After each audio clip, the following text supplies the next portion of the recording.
And next feature that is added for 3.2 is checking the record archive's integrity, um, meaning that if there's an error or corruption on a file or archive data, then instead of just skipping that file, Spectrum will give you that there's an error on that specific file for that time, and it will give you information where that file is supposed to be located.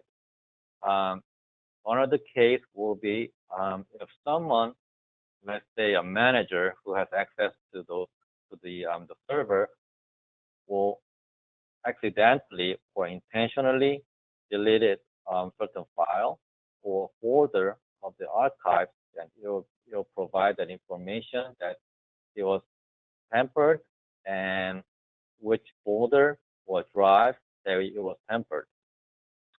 So I um I have removed a data of this camera for today at 9 a.m. So if I try to play back the data from 9 a.m.,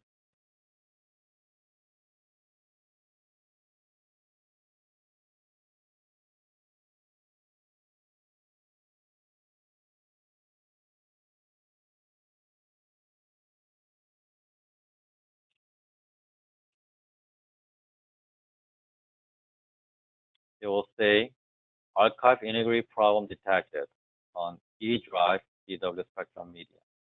So the file that's supposed to play at this range was removed or altered or damaged in E drive in DW Spectrum Media folder. So that's the image file, the archive file that's around this time range. So Spectrum records the data into, if you have like a several hard drives in the server, you'll record into multiple drives at the same time. So even though if you have damaged one drive, then it could read the archive from the other drive. So it will play the image as it was, not altered or damaged or not missing.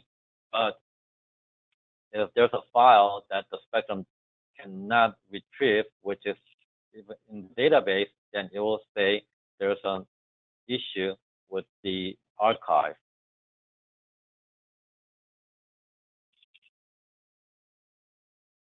So this is one of the functions that is put into the Spectrum to let the user know that even though it is playing the archive on this time range, there is data that is being damaged, altered, or missing on a specific folder.